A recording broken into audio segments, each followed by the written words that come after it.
from the 66th District of the House of Representatives. Representative McCall was elected in 1991 and represents what is essentially a big piece of Plano. He served as Vice Chair of the House Committee on Higher Education in the last session and also served on the Committee for Financial Institutions. He holds a bachelor's degree from Baylor, a master's degree from SMU, and a PhD from the University of Texas at Dallas. He's worked actively in several areas, including open government, healthcare, biotech, high technology, identity theft, and tax and budget policy, and has a reputation in the House, really on both sides of the aisle, as a thoughtful and conscientious legislator. We're very happy to have him here. Aside from policies, he's been in the news a little bit in the last year or two. As a past and current candidate to be the next Speaker for the Texas House of Representatives, and I suspect either he or you will have something to say about that at some point today.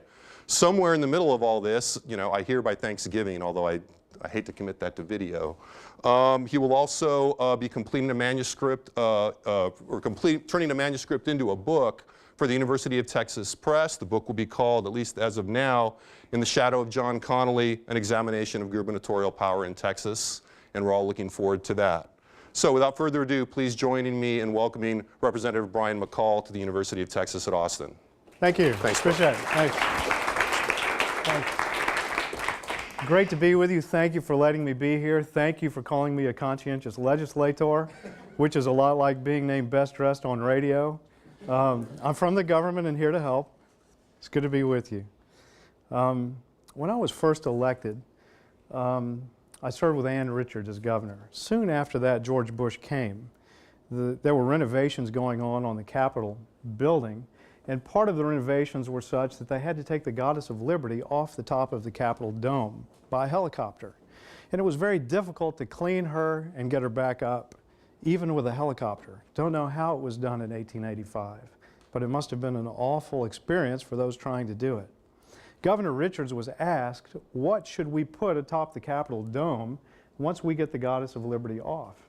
And she decided that we should have a big Christmas star. And in fact, you can see pictures of big Christmas star atop the Capitol dome. Her reasoning was that perhaps it would attract a few wise men and women. And shortly after that, it did. George Bush came, which will give you an inclination as to my political inclination. I'm a Republican.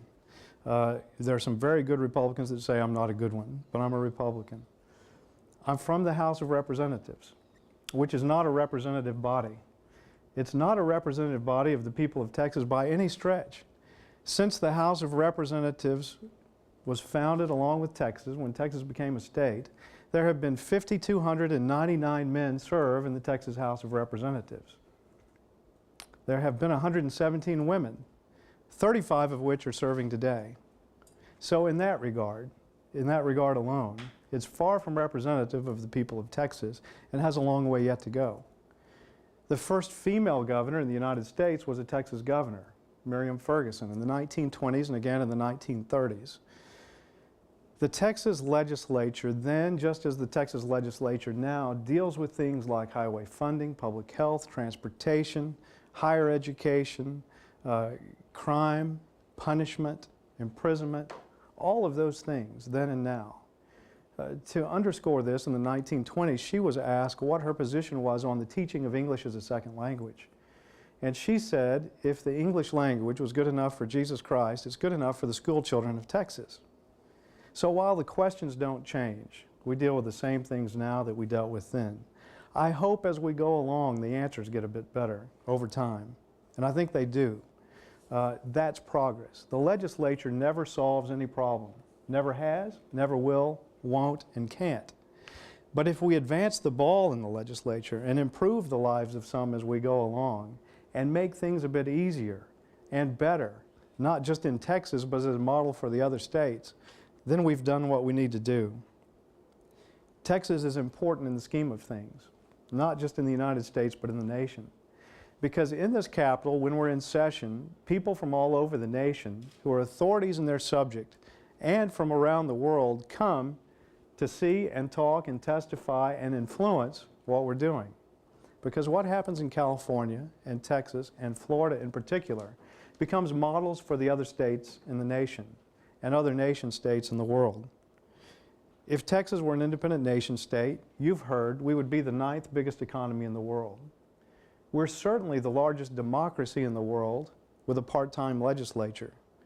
We elect, according to the Constitution, men and women who go to Austin and pass only those laws that are necessary and then come back home to live under the laws that they've passed. It's a good plan, and in my view, it works well. But we're the largest government in the world, if we were a nation, with a part-time body overseeing the work of the government. We are a big deal. We're a significant power. We would be barely behind Mexico in gross national product if we were a country.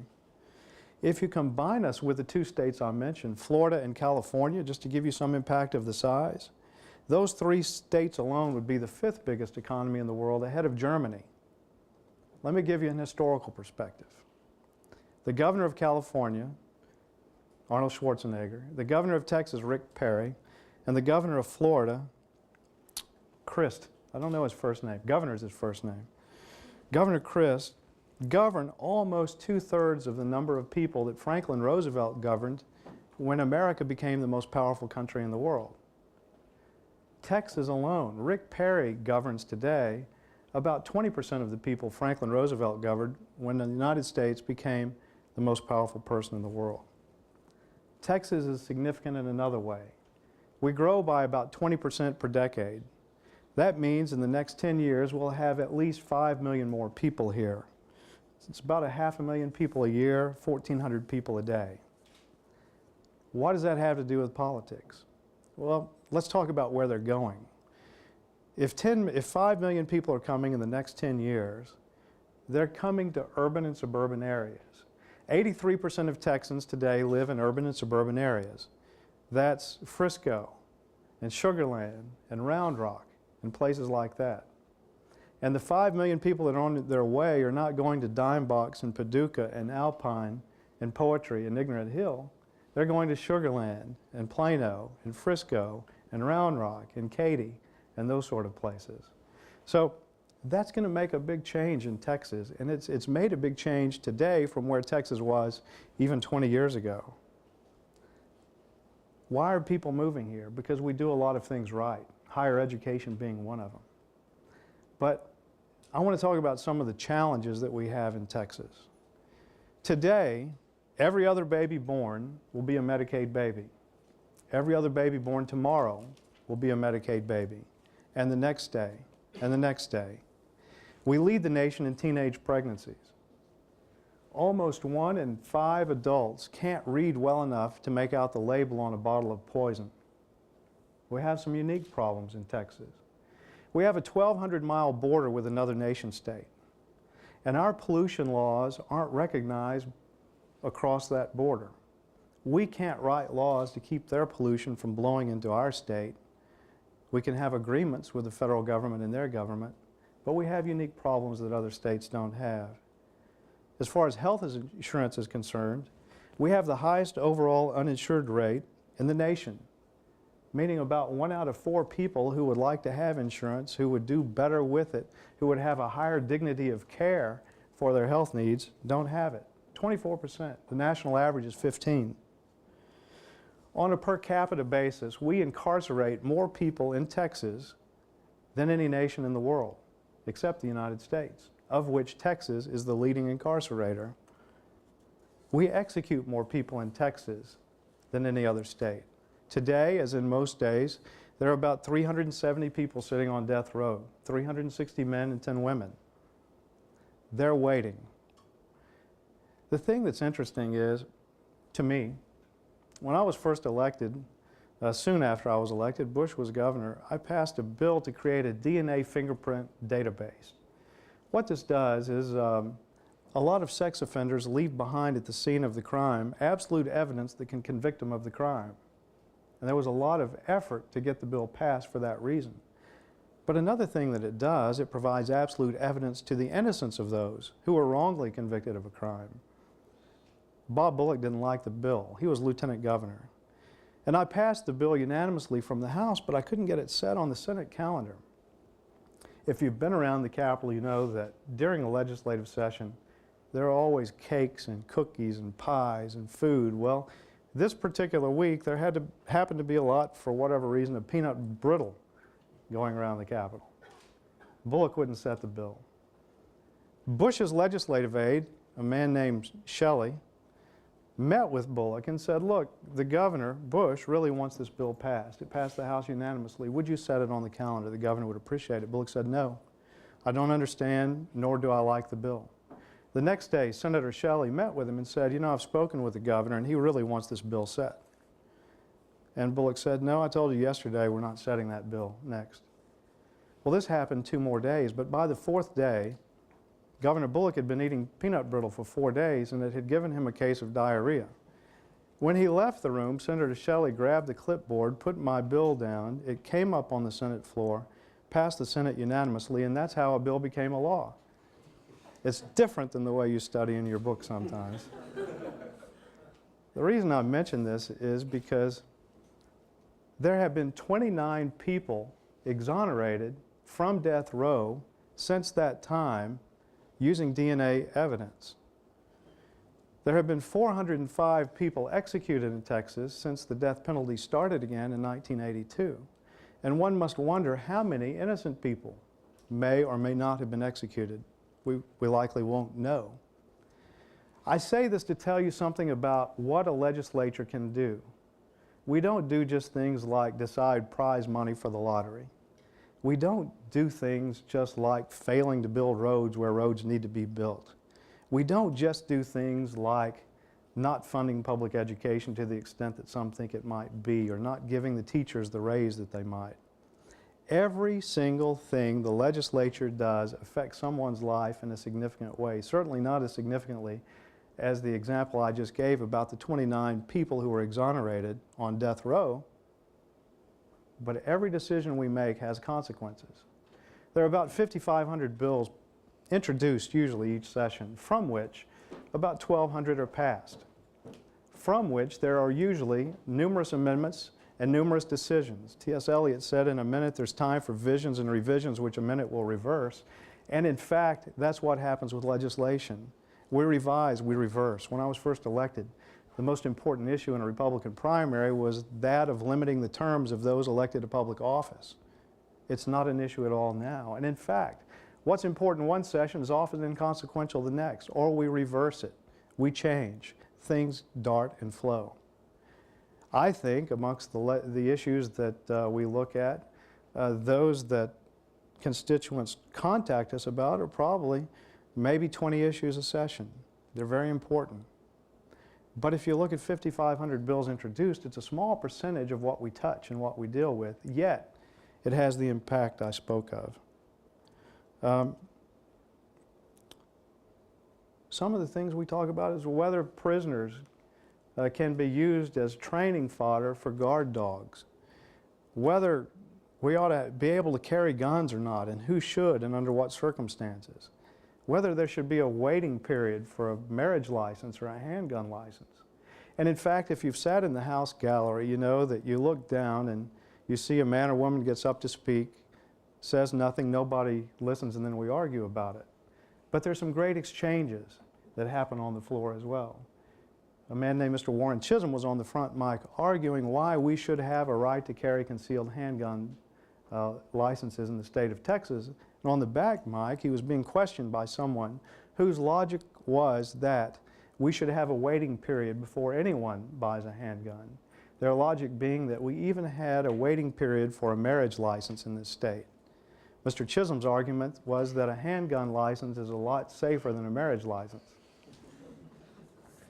We have great debates, we have orations, we talk, we argue, we slap each other on the back, we stab each other in the back, we hug and cry and kiss and kick, we high five and towel pop. There's no greater laboratory for studying human behavior than the floor of the Texas House of Representatives.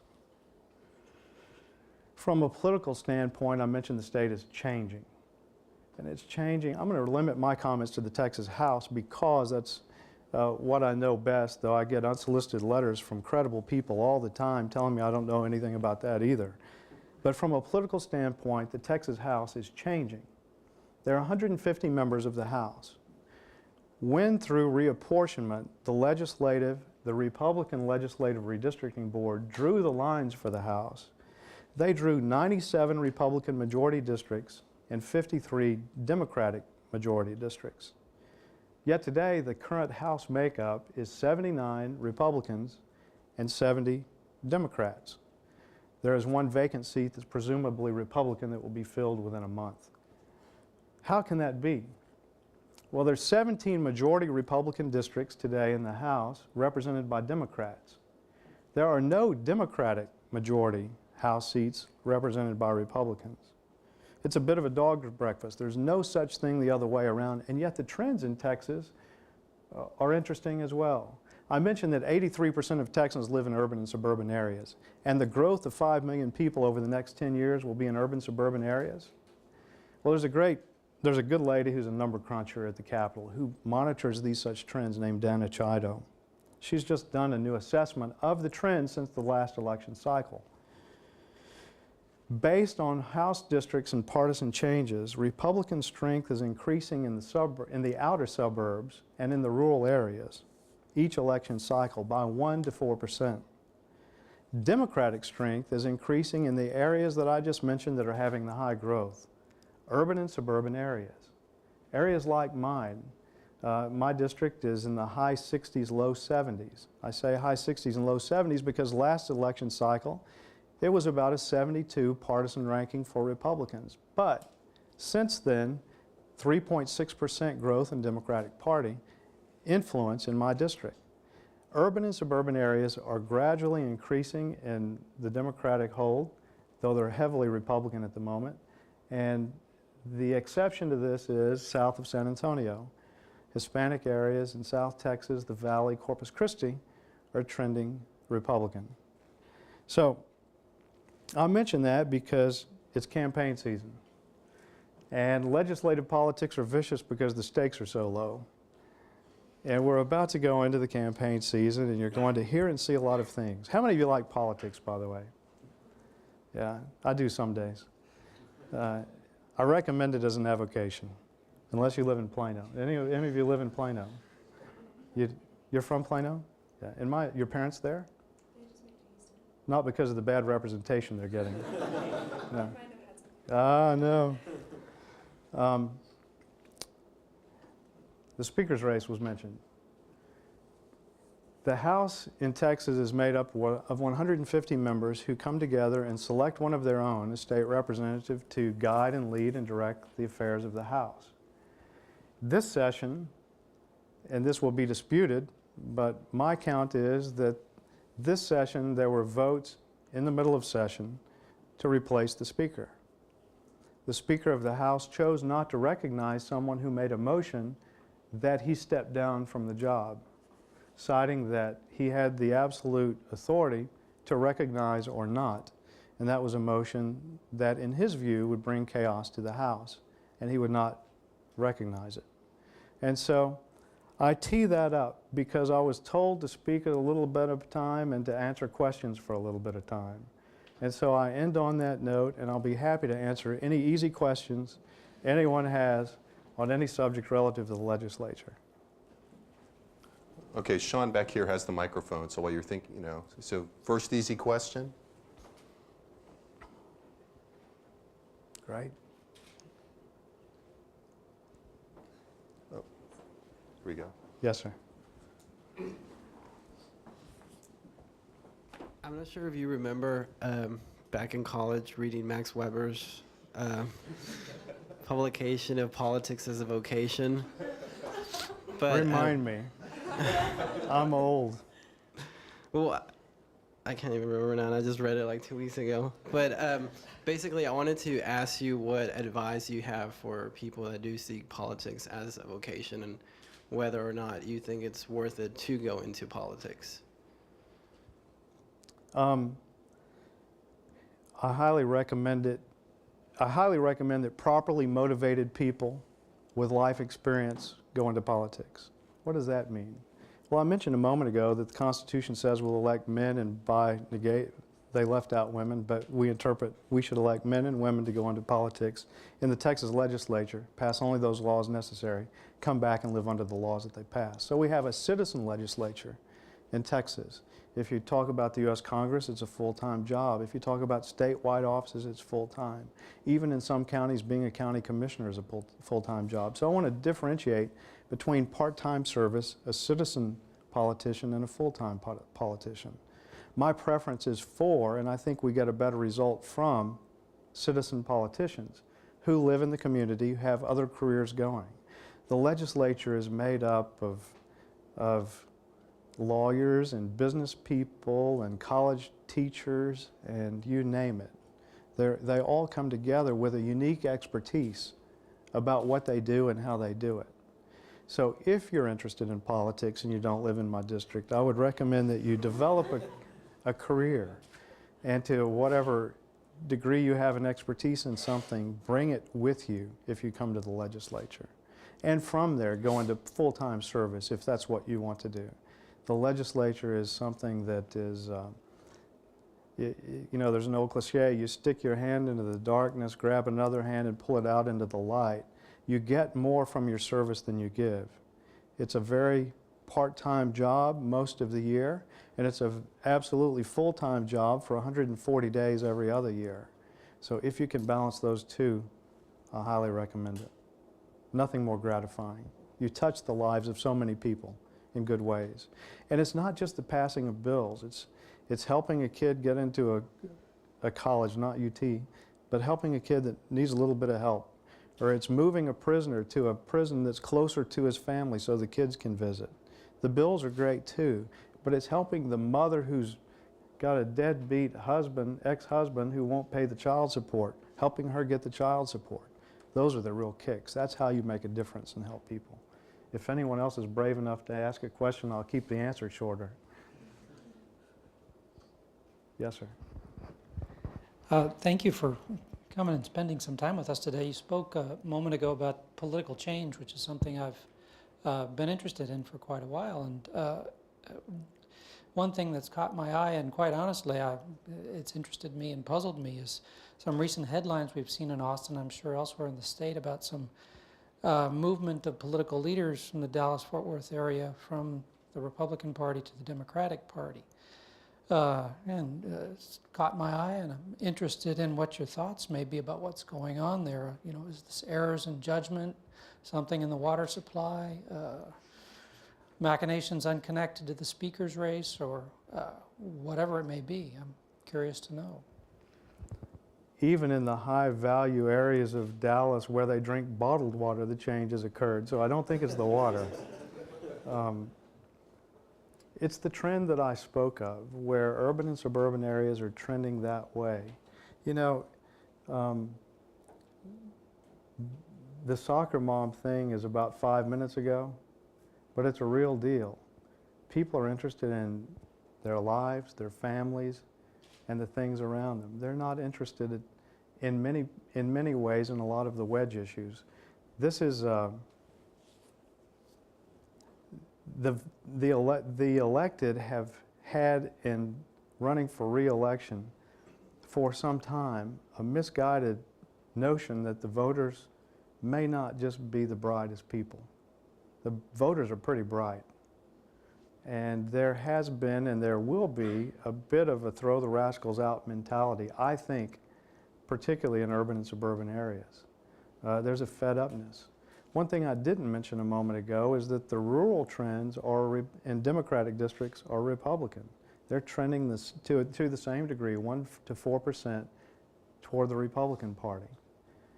How does that affect incumbency? Well, in Dallas, it meant that we threw out a lot of judges. How does that affect rural representation and House of Representatives representation? I think it's very different. There's a man named Chuck Hobson who's a Democrat who represents a district that's 63.4% Republican. In this town, there's a man named Mark Strama whose district is the only district that changed since the last cycle, from about 51.2% Republican to 49.7-something% Democratic. But there are a couple swing districts, like in El Paso and in Mesquite, where those districts could go either way. They're both Republican districts that could swing to the Democratic Party. So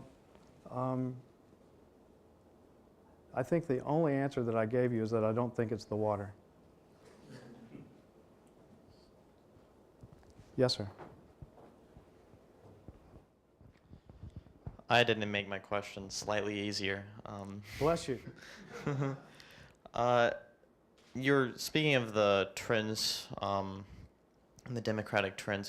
If the Democrats have another good election cycle as they did last time, they can very well take control of the House. If they did, could you give me a few names that you would see ideal from that caucus as Speaker of the House?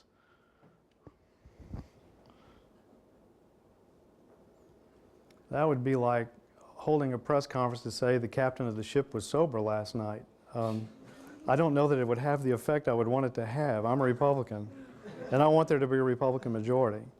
But I do believe some of the ablest and brightest and most articulate members of the House are in the party, the opposite party. I have not spent a nanosecond analyzing who the Democratic players would be. So, at risk of forgetting some or boosting a campaign that I don't want to boost, I'll talk to you in private after. But let me just tell you this. This is a separate train of thought. There's some really bright Democrats. Craig Island of Galveston is my desk mate and has been for 10 years. I've never heard him mention running for Speaker.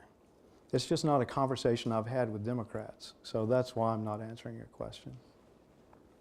Yes, sir. Are you taking hard questions, Nat? Because I'm... Never have. I'm willing to try. Well, I've CBS... bungled some easy ones, so I may as well. Okay, well, CBS 42 recently ran a feature story that said that representatives of the House engaged in multiple voting practices. Yeah. And I'm really interested to get your perspective on this obviously accepted part of the legislature. Well, it ranges from the innocent to the absurd. Oftentimes, we vote for people who sit around us because they're on the House floor, and they've told us how to vote. It also ranges to the absurd because they're not even in the building or the city and sometimes in the state, and this last session, nor in this nation state. So it does need to be reined in. I think that there needs to be a mechanism for which you can vote from across the room or from the members' lounge. And in fact, the rules say if you're on the House floor, which is defined as the members' lounge, the restroom, and the back hall, I believe. So as long as you've told your desk mate, I'm stepping away for these few minutes to go eat a sandwich in the members' lounge, when this amendment comes up, vote me this way, it needs to stay that way. But we need to rein in the abuse. Yes, sir.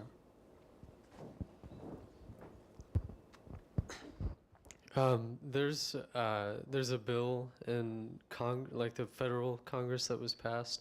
A lot of other states have rejected it. I just wanted to find out if you knew anything about what Texas was going to do. I think it's called the Real ID Act, and either in 2008 or 2009, it'll require all U.S. citizens to have sort of a national ID card in order to leave the country, board a plane, or enter a federal building. And I just wanted to find out if the Texas state legislature was going to reject it, accept it, and what you thought or think. So. Well, Texas will consider all of these things. In this last session, we considered something where, and it generated a lot of debate, where an ID had to be shown to vote. These things are emotional. These things are oftentimes divided by party line. These things oftentimes are based on red herrings. That this is for to prevent terrorism or to aid in the protection of citizens, when in fact it might even be for preventing people from voting or skewing an election one way or another. So Will all of these things come up in the Texas legislature? If they haven't, yes. Where do I stand on them? I hope I stand skeptical and questioning and willing to put the thoughtful review into it for the reasons I just mentioned. Typically, the Texas legislature passes major bills well before the federal Congress does. Things that come to mind are like genetic testing, prohibitions, stalking, all the big issues that ultimately hit the 50 states. Most states get a little ahead of the U.S. Congress. The Congress is slower to act than the states, so we may see it sooner than later. Yes, sir. You mentioned the unique position that Texas was in, seeing as how we share that long border with Mexico. I was wondering if you had heard of the North American Union and maybe how you felt about it, considering the fact that they want to do away with our borders, make international highways that we might end up paying for. How you felt about that, and then also maybe if you could touch on toll roads and how people think they're taking over Texas. I'm not familiar with the goals of the North American Union, but as long as we have the gun laws we have in place in Texas, I don't think they'll be taking over our roads here.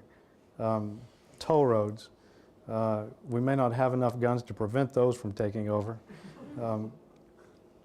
Here's the deal. We have an interstate road system designed on or about the end of World War II for a state that was mostly rural, which, as now you know, is overwhelmingly urban and suburban. And the population at that time was approximately a third of the population today. And the growth that we're going to see and have seen can't keep up with the pace of roads in the high growth areas that we're talking about. If we could build every road that we knew we needed today under standard construction procedures, not toll roads, it would take more than 10 years to get them up and running if we had the funding, which we don't. 4 years ago, we said we could fund about a third of the roads that we know we need. Now there have been proclamations that we can't, from TxDOT, I mean the Highway Department, that we can't fund the roads that we know we need today. Whether that is a threat or a fact, I don't know and should know, but the fact is that toll roads can get up and running quicker, faster, and get people moving in these high density areas than we can do otherwise. And so I think they're something that we're going to have.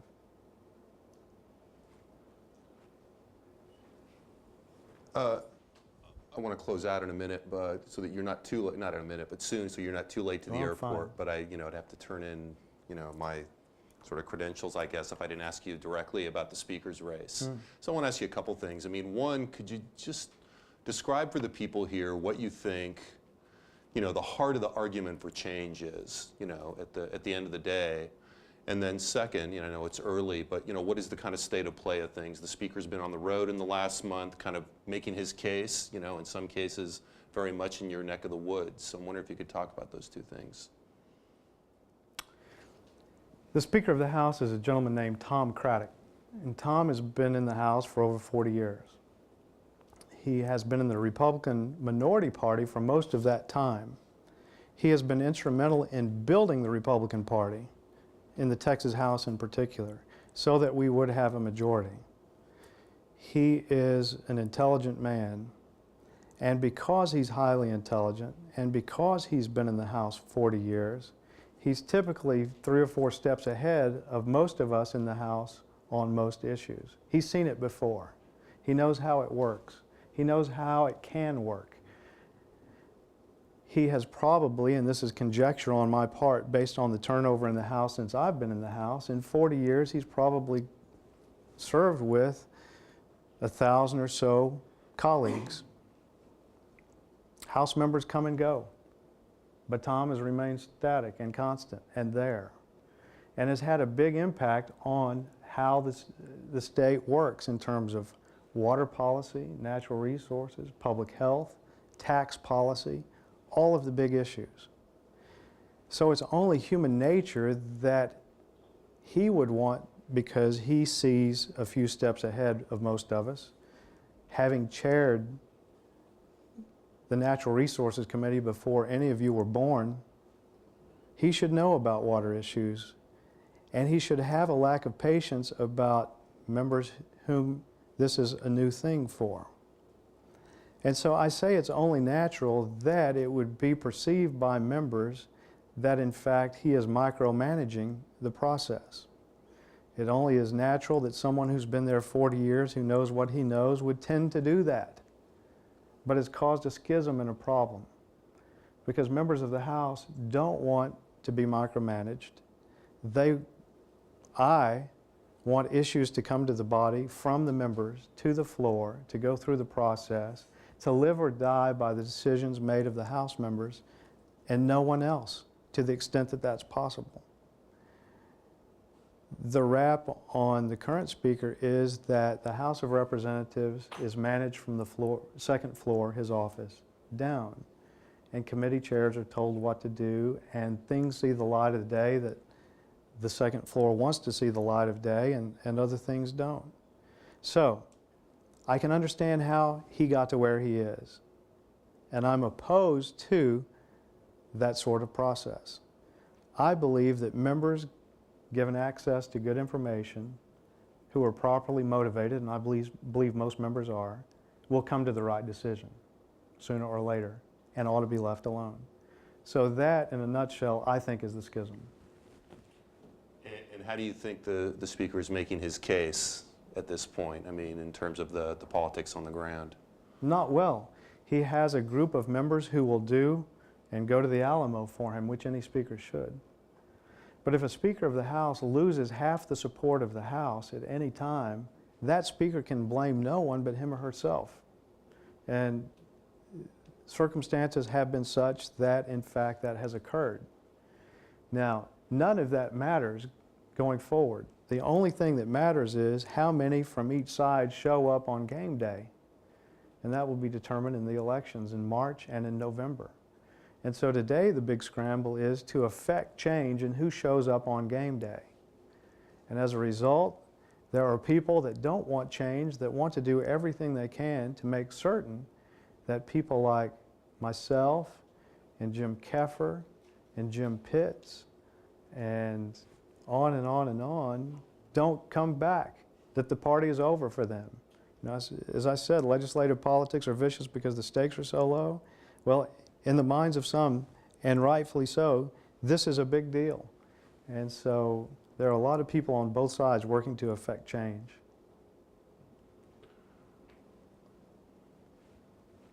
Yes, sir.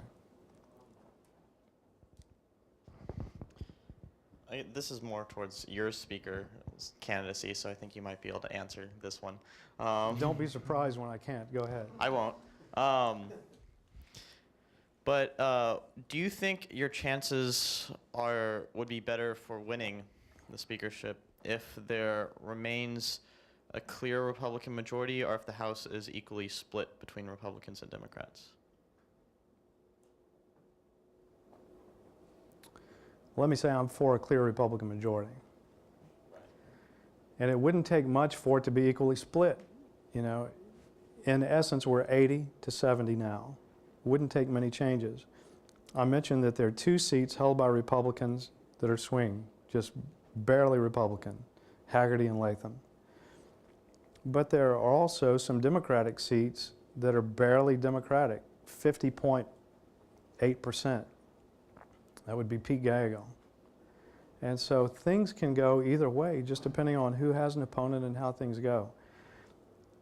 Let me tell you, when I first came to the legislature, every statewide elected official, I believe, was a Democrat. The Speaker of the House was a Democrat. The Lieutenant Governor and both bodies of the legislature were in the hands of Democrats. And I thought it was a bad way to run a government. Then a few years ago, every Republican elected officer and a vast majority of both houses and both legislative bodies were led by Republicans. And I thought it was a bad way to run a government, because the discourse goes away, the debates go away, the arguments aren't as refined and sharp. And so one of the good effects of there being just not a runaway majority is the discourse improves, in my view. McCall is a former guest and famous blogger. I want to give you the option to ask a question. You didn't warn me about that one.